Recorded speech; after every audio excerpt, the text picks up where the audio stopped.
welcome everyone to our first Idaho Crime Prevention Association Facebook Live broadcast. My name is Ed Fritz, Crime Prevention Supervisor, Boise Police, and current Idaho Crime Prevention Association President.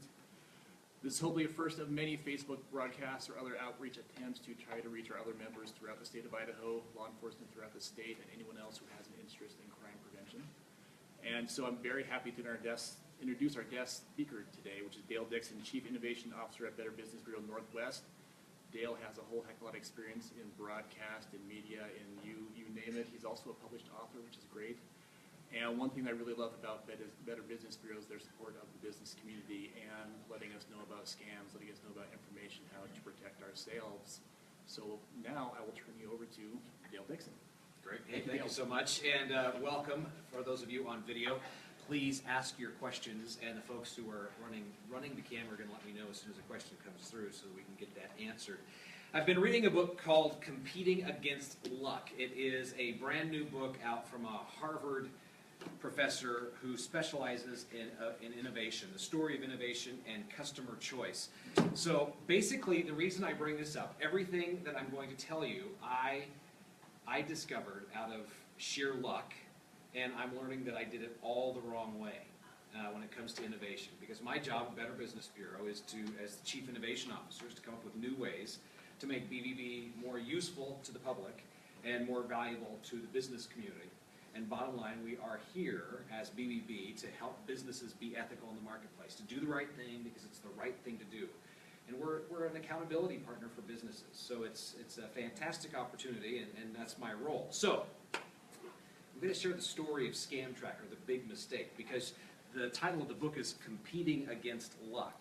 And I fell on the luck side of this equation. I was having lunch in 2011 with a good friend who is always sparking new ideas with me. And he asked the question, he said, so we were talking about the number of phone calls we get in from people who want to talk to us at Better Business Bureau about scams.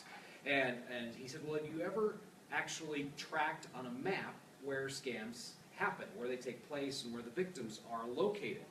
And I said, no, the idea of tracking a victim's location on a map regarding scams has never occurred to me, but I'm now really interested. I said, let's talk through this. And so we talked about options and opportunities, and it really came around BBB getting access to the data. We live in a big data age. And what we could do with that information, if we knew where scams were taking place, if we knew how scams were, we saw the IRS scam all of a sudden really hit a specific zip code, how we could engage the media and engage law enforcement to work through that and what that would look like. And so we started out with the idea, wow, this could be really helpful in alerting the public through media and law enforcement if we knew where these scams were taking place. So then the question was, so how would we even start to do that? Well, my friend pulls out a laptop, and he went to 2 open source programs, and we created a simple online form for the people at BBB to fill out every time they got a phone call about a scam, and that form fed a map. So we would collect a zip code and get some specifics about the scam and a very short questionnaire that we would ask people on the phone, and then it would auto-populate a map. A little dot on the map, and you could go click the dot on the map and see exactly what the scam was. And we started collecting data. Within a month, we had hundreds of data points on this first map. And so I took it to a group of 15 of the top performing BBB CEOs in the country, and I said, look what we've done here. Would you be interested in testing this with us so we can continue to grab more data, but do it on a larger scale? And they all raised their hands, said, sign me up, I love the idea. And so we all started using it. Well, I had to start now buying data volume in order to put all this information because we were getting so many scams reported now out of 15 of the most major cities in the United States. And within a few months, we saw enough success there that the national project has built out. And so fast forward today, this is Mexico, Canada. And we're going to get it. Now, the big mistake I made through process would be so that we could share information with our media and our law enforcement partners. What we didn't think about was really what the whole premise of this book is, that people go to and they hire a product to do something specific. And the public wanted a product to do something specific. And it wasn't to help BBB amass more data. When somebody is impacted by a scam, they get a phone call from someone claiming to be the IRS, they get an email claiming to be their long-lost friend in Nigeria who needs money, or that call about the grandparent scam, or your computer's not working, any number of things they want to share, and they want to talk to somebody about it. And I know my phone still rings off the hook of people wanting to tell me their scam stories. And I have learned over the years that all I need to do is listen. So Scam Tracker is really the product for the customer, being the person who is getting called by a scam artist, emailed, contacted in some way. So I'm going to take you through, I'm going to let Emily run the computer as we go through this, so as you can see how Scam Tracker works. So first and foremost, you need to know the address. And you can always find Scam Tracker off Better Business Bureau's front page. And the specific address for Scam Tracker is bbb.org/scam tracker, and that'll get you to this page. And this is what it looks like. And I've zeroed in on our live map of southwest Idaho right now, but you can take, as a user, and interactively engage with this map, zoom in, zoom out, move it, and see exactly where scams are being reported anywhere in the United States. I'm gonna give you a caveat right now because this is a place where a reporter immediately wants to go and say, let's do comparison and analysis on the data based on what we see. We're still amassing data, and this is all self-selected. So we're not getting statistically validated information on where scams are happening and how it's happening. We're getting a snapshot of, and people are reporting through this. The areas where Scam Tracker is most known is where we're getting the most data. So I looked down and I saw Reno has one dot on it. Well, there's a Better Business Bureau out of Reno, and they're not actively engaging Scam Tracker. People are finding it organically. So we're not getting as much data for Reno. That's not to say that Reno's not getting impacted by the number of scams that we are here, or maybe even more calls into the Reno area. So just keep that in mind as you look at the data, is the big thing, to realize how this works. So if you want to zoom in, and you can literally just click on a dot, and I see 638 scams reported from a time frame of February of 2013 to October 11th of 2016 in the Boise area. You can actually click in. How do you click it? Your mouse is different. Oh, you just push on it. It's not clicking for some reason. And then once you push on it, the results are going to filter in across the bottom. And you can click on any scam to get the specific details. So if we want to go up and search, we can take a look. For instance, I want to know how many scams have actually extracted cash out of a person's pocket in Idaho in the last 2 months. So if we're going to do that, we'll just go to, we want the United States, we want specifically Idaho, we want the dates reported to be, let's see, a fast way to do this, we want to just capture August 1 through today, October 11th. And we're going to search for all the scam types, and we will see that we've had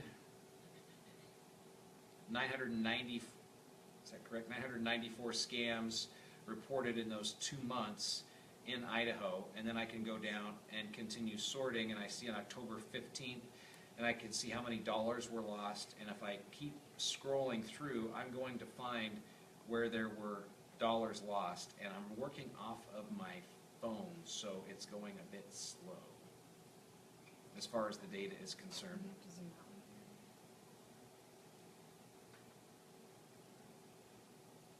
out. But anyway, I'll let Emily keep working on that. So if I had a fast internet connection and not my phone, it should pull up the results. And we can see the dollar value lost. Now, also when you get in, if you're law enforcement and you want to know more about a specific victim, there's a place inside the form for you to tell us, listen, I'm law enforcement, I'd like to learn more about this specific case. We've got a case in here where a person claims they lost $4,000, and it might have disconnected. Yeah, I think it's disconnected. While you guys are figuring that out, we have a question online. Oh, great. Please, ask the question. If you are not a computer owner, how do you get this info? Is it mobile friendly? So if you're not a computer owner, you can pull it up on your mobile device and access it that way, either through an iPad or through your iPhone. And we're constantly working to improve the product at the national level. So it's not, Sorry. Where's your- I haven't looked at it on a mobile device for quite a while, but it will work there as well. Awesome, thank you. So, a couple of things for law enforcement. Number one, people in law enforcement can get in and get some specific information and even dig deeper. There's a form behind this that people will use to report a scam. You see it up on the screen right there. You click on this, let's just walk people through that. If you hit report a scam, it's going to launch you into the form. We ask for you to share what you know about the scammer. They usually claim to be a business, so let's pretend they're going to pretend to be Microsoft. So the scammers pretend to be Microsoft. We want you to gather as much information as you know about this. Anything that the scam artist gives you, you don't have to fill out everything on this, but you can go down, tell me about the way you were contacted, drop-down menu. Is it going to be email or a telephone call? How do they want you to pay? The type of scam that it is, and then we give people a way to create a narrative around the scam that was there. Is there any kind of image that you had you want to share? Did you lose money? If you say yes, you lost money, we ask how much money you lost and whether you're an individual or a business being targeted. Now, we want to get a little bit of information about you, the person being scammed. Not all of this is displayed in the data that is available to the public. This is where this can be a great tool for law enforcement because we're collecting this data and holding it private and secure. But if you're a law enforcement, one of the questions we ask, are you willing to be contacted by law enforcement or the media? Yes, I'm willing to discuss what I know with the media, so this is great data for the media as well. But if you're law enforcement, you want to know more about a specific case, you see somebody lost $4,000, somebody's lost a lot of money, then we'll work with you specifically directly regarding that case and get information, make contact with the person who is victimized so that we can collectively work together to help the victim in this situation. So we're gathering and amassing to the point of why we created this, a lot of information about scams. One of the things that we all have to work on is the mindset. So when we're out and I'm talking to people about scams, there's a favorite line I like to use, and that is the scam artist relies on technology and psychology to get us. And it's easy for us to say, well, a scam victim is an 80-year-old woman or man who is locked up in their house and doesn't get out much, and so they're more willing to talk to somebody who calls them on the telephone. Well, that really can't be further from the truth. When you look at the data out there, we know that most scam victims are between the ages, about 80% are between the ages of 18 and 65. Scam artists love to target people who are accumulating wealth. They're out, they're working, they're making money, they want to make more money, and so they're more susceptible to the story. And they're busy, so they don't have time, and they're not as, their maturity has prevented them from having life experiences that would make them more susceptible to falling victim to a scam. Now, since that's our age, collectively, our age group, 18 to 65, I think everybody in the room and most of the people who are watching this fall into that age category, we have this optimism bias working in us that thinks, well, it's never going to happen to me, and I can't believe anybody would be dumb enough to fall for a scam, especially those in law enforcement who are working around this every day. So we have to take a step back and, number one, recognize our psychology as human beings and our biases that are at work. And I'm fighting this personally daily because I'm getting the phone calls from people calling and, hey, I just got the call. Everything in me wants to say, just hang up the phone. Don't talk to them. It's a scam because you're calling me. How could you even think about falling for that? Because we see it every day. So I have to constantly remind myself, step away from the bias and think about this from a human being's perspective in that we are all susceptible to scams. We've got a question. Yeah, so Ted Arnold he works with Crime Stoppers, and he Yes. asks, often Crime Stoppers get scam tips. Can we refer people to this site for information as well as give the citizens a method to report? Absolutely. So scam tips are available through this site. When you get into the page, you can see the BBB. In fact, they're up on the lower corner. Our latest scam alert out of Twitter is about the Zika virus, and it's hashtag scam alert. So the answer is absolutely yes. We would love to hear the scam tips that you're sharing. You're welcome to share those through this site. There are a number of resources that are available from Better Business Bureau. Emily Villa is right here, and she is creating a lot of those scam tips and getting them out to the public in a variety of ways. And if there's something I'm missing, definitely speak up and Got it. correct me. So back to the psychology, technology situation and what's going on with inside of our heads and why I think Scam Tracker is so important. Number one, we've got to remind ourselves, regardless of our position, whether we're in law enforcement, we're at the Better Business Bureau, with the public, or with Crime Stoppers, that we are all susceptible. And the scam artist is, number one, global in nature. They could be next door, or they could be in Romania, and we never know. And I had to test this for myself. I went out and I thought, you know what? I want to Google voice phone number, and I want to see just how easy this is, because we know that's what the scam artist does. I went to Google Voice. I got a free phone number. I thought, wow, wouldn't it be cool if I had a phone number with a New York City area code and it spelled my name? Guess what I have? And it cost me absolutely nothing. I have a New York City phone number that spells my name, and I got it through Google Voice.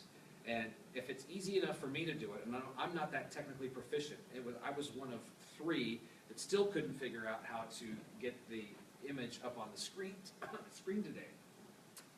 So even if I'm not technically proficient, I figured out how to get a free phone number that had spelled my name through Google Voice. The scam artist is devoting 24/7 to ripping people off, and they're just looking for an opportunity to get money from a person. If they set their sights on you, they're going to figure out a way to do it one way or another.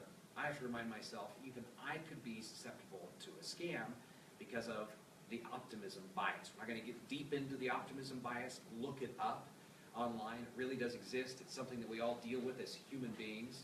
The other is sunk cost theory. It is a very important economic theory for us in law enforcement and those who are helping the public to know. And it explains exactly why people fall for and then continue to fall for scams. Sunk cost theory.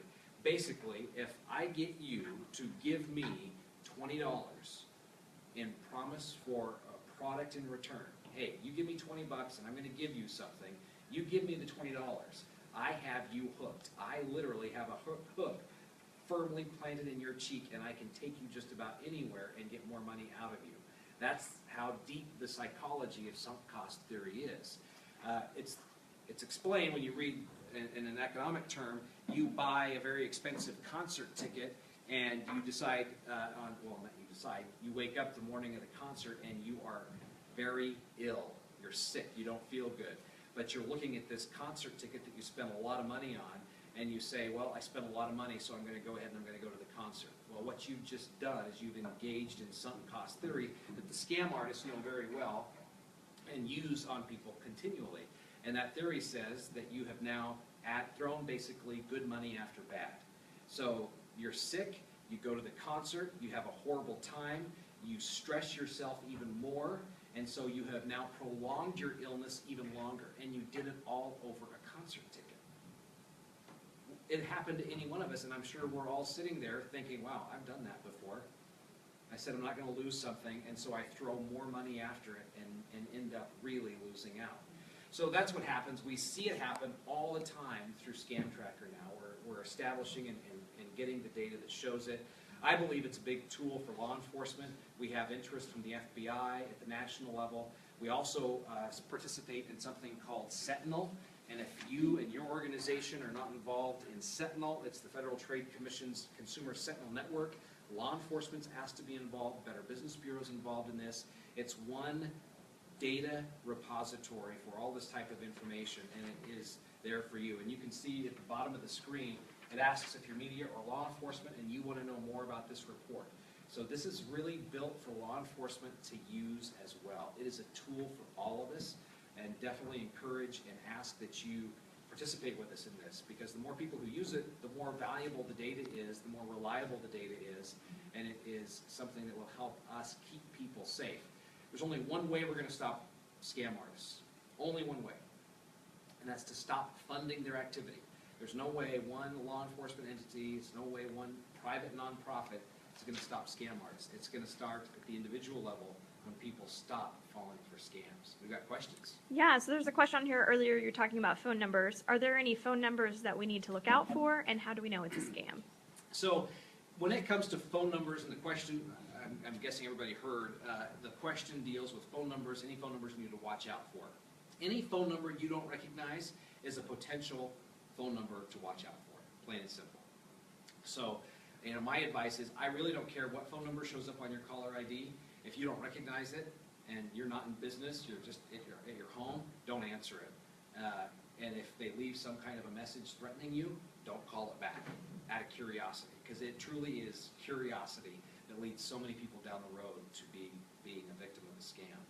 So any phone number you don't recognize, don't answer, and it could be dangerous. Any phone number that looks official when you answer, if it's a area code 202 and they claim to be the IRS is never going to call you. So that is what we call caller ID spoofing. That's why we don't really care what number shows up on your caller ID, because you can spoof a number on the caller ID, and just as I explained, you can go out and get any phone number you want in any area code you want, and use that as your number. So it really doesn't matter what number shows up. Just be skeptical of any number that you don't know. Neil. Yeah, and you can always Google the number too, and frequently, if it's a commonly used number for scams, it's going to show up as that. Absolutely, yeah, and that's the great thing, and one of the reasons behind Scam Tracker, we knew if we could start tracking phone numbers, that we would show up in search results for people who get a phone call and then start looking into it. And it's another reason, I forgot, but it just hit me. How this really started was with Twitter, and we started using Twitter to report scams as they came in. As our people took phone calls about scams, we would just tweet each one, and we would list the phone number that the caller gave us as the scam originating number, and then we would know that was going to show up in search results. That's a great look at how many scams we have tracked since February 13th of 2015, and you can dive deep. I think is it working so we can actually dive in? And yeah, so the government grant scam happened in just north of White Sulphur Springs in Montana. I can scroll down and see. Here's, someone lost $28.95 to an online purchase. There's government grant scams, employment scams, lottery. Look at, somebody lost $3,329.88 to a credit card scam. I'm interested in this. I am going to look in and see exactly what people wrote. They gave us a name of a business name used, a description, a long narrative of what was said, and once again, if you're law enforcement, you can go in and get more information about this just by clicking. Once you click that link that you are interested in this, then we're going to ask what you represent, national media, local, regional media, or law enforcement. You just click law enforcement and then name information, and somebody's watching this every day, and we'll get back to you as quickly as possible with that data. So it's something we appreciate law enforcement using it. It's built for law enforcement to use. We're getting a lot of interesting information. You can spend a lot of time just going in and looking through the data, playing with the different search areas, seeing where scams are hitting, seeing what kind of scams are hitting most recently. We were just talking before we started, what are you seeing today? Well, the IRS scams making a comeback.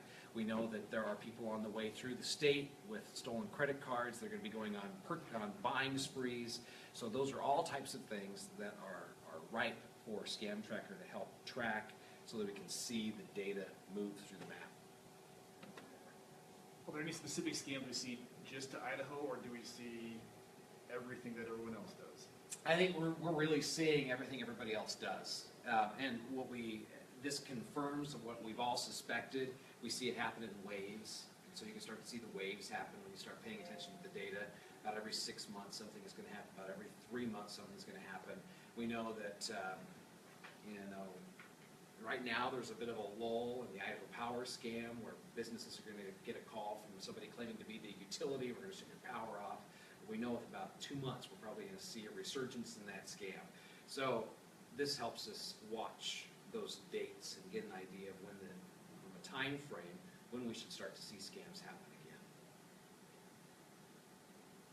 Yeah. Is there an area on there where it asks the person if they reported it to law enforcement, the scam?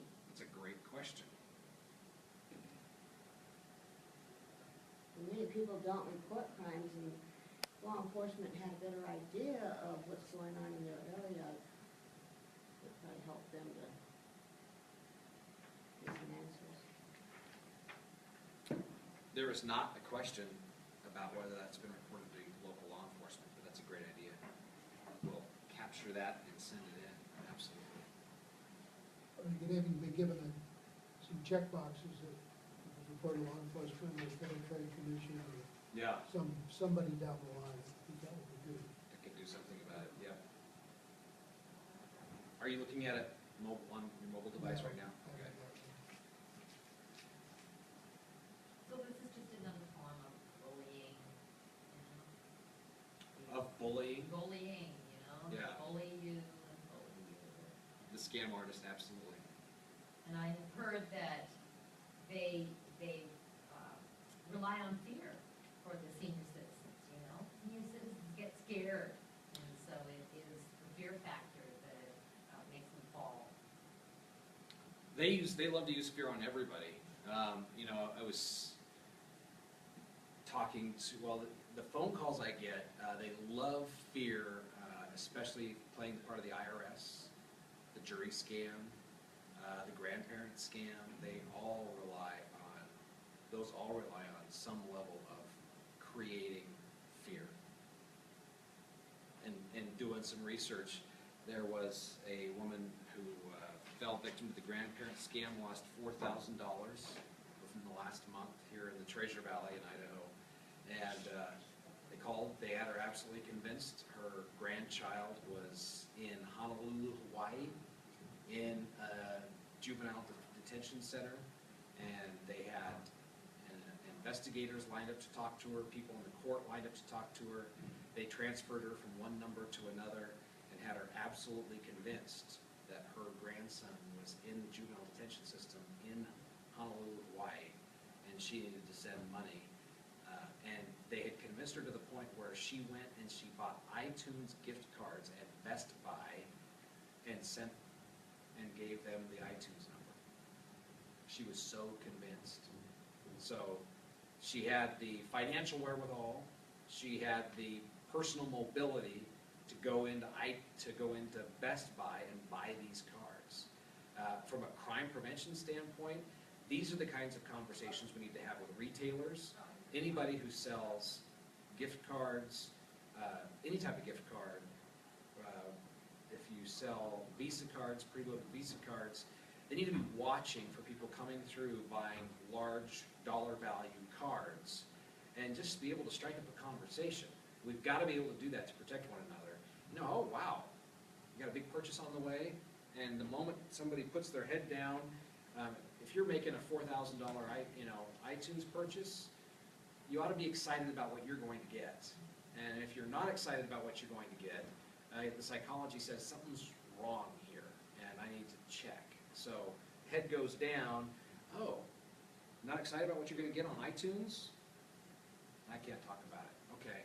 Well, if you're being asked to pay for something to get somebody out of trouble with an iTunes card, it's a scam. So just so you know. And we've got to be brave and courageous to have those conversations, and that's the story that we've got to take to retailers, and BBB's part of that conversation, and I think we all have to be, because when we look now at the data that's coming through and the number of people who are losing thousands and thousands of dollars, I'll look around.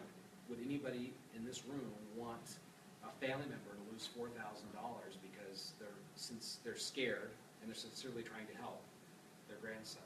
grandchild. I wouldn't want that for anybody. So it's an opportunity for us to really speak up. Collecting other demographics, age, Yes. victims, and that kind of thing. Correct. Yeah, so we're getting some demographic information on the back end of this as well. More questions? Is 10 there- minutes over. Is there any age group that is more vulnerable than another? Well, I go back to the Sentinel data that I talked about first. 80% of scam victims are between the ages of 18 and 65. So I would say the most vulnerable group is anybody who's out there, anyone out there trying to earn an income and grow a nest egg is going to be most likely a victim of this, of a scam. Find the elderly are more susceptible to, I'm not ready to say that they're more susceptible. I mean, for the most part, the elderly want to talk about it, they want to report it. And we know that there's definitely an underreporting aspect with people under 65. The elderly want to report it, and I think that's a reason why we think that the elderly are more often a victim, is because they're more willing to report. But I'm elderly are more often a victim. haven't you found out recently, through a couple of circumstances, that the elderly are embarrassed and don't want to share it with family members? Oh, absolutely. So that's the other side job I have as a family counselor. So family members will find out, and usually where this goes is when we're dealing with some kind of a mental illness, or the elderly person is dealing with dementia, but still hasn't crossed that line. They still have control over their finances, but they don't have, or they have access to their finances, and they're keeping the family in the dark. So there is that section of the population that we're definitely concerned about. But I'll have family members call, and I've got some doozies where they'll call me and say, "Listen, I just learned that my father, my mother, or both have been paying money to a scam artist, and we've tried to talk to them, and they don't believe us because we're their kids, and they've been convinced that we're just greedy and want the money for us. But would you intervene?" And so I've had to pick up the phone and call mom or dad, and even when I'm done with that conversation, I can tell they don't believe me. But in those specific cases, that's not just a general. I can't generalize that. There's always dementia involved in those cases. So the moral of that story is, if you're an adult child and you have a parent who is entering into dementia, then yes, you've got a very specific target that you need to rally and protect. And it's going to be difficult because the scam artists will feed stories that your kids are going to, if your kids find out about this, that you won the Jamaican lottery, your kids are going to try to take the money from you. And it's really important that you not tell your kids about this. And so they'll go secret. And there was a case of a guy in Middleton from a law enforcement family, lost $50,000, at least $50,000. We got a case out of Wilder, another law enforcement connected family. They lost track of the amount of money, but it was, I think, north of $100,000 that was lost out of this family. There's a rancher down on the Idaho-Nevada border who had lost over $90,000. In all these cases, the victim was led to believe that their family would get greedy, try to take the money, and they just kept pouring money in, and it all tied back to the sunk cost theory. Again, psychology, technology. Sunk cost theory, and this says that they all started off by giving $20 to the scam artist in belief that they were going to get a multi-million-dollar jackpot in a foreign lottery. And the moment they paid the $20, it's over. Some of the research I've done indicates that social isolation of the elderly can make them more vulnerable to scam artists. Is that Social isolation, so the phone rings and they want to talk, or they don't want to give up that phone line. That's the phone that hangs on the wall, the traditional phone, which is really dangerous. I tell people the best thing you can do is get rid of that phone that hangs on your wall, and if you demand to keep it, then you've got to get the number unlocked. Change your phone number and get it unlisted. Because the scam artists use online phone books like crazy to call. And they know that somebody in isolation is going to want to talk. The thing I did with my mother is I call forwarded her phone to my phone. She didn't want to get rid of it, but the calls got vetted through me. I think that's, You can, and those are the types of, but it takes an active conversation and active involvement on the part of a family member or a loved one to be engaged at that level where you're having phone calls forwarded, you're sitting down and looking at bank statements and credit card statements and savings accounts. You know, where's the, wow, I noticed that there's $4,000 gone, Mom. Tell me, where did you spend that money? And you're gonna see, they're gonna go quiet and they're not gonna wanna talk about it.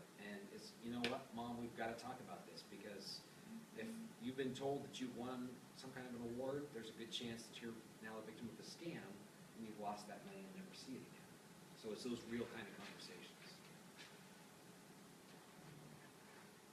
Well, I think that's all we have for today. I'd just like to thank Dale for coming in. Absolutely. For our first one. Thank you so much. You bet. And please look for future Facebook Live broadcasts from the Idaho Crime Prevention Association in the future.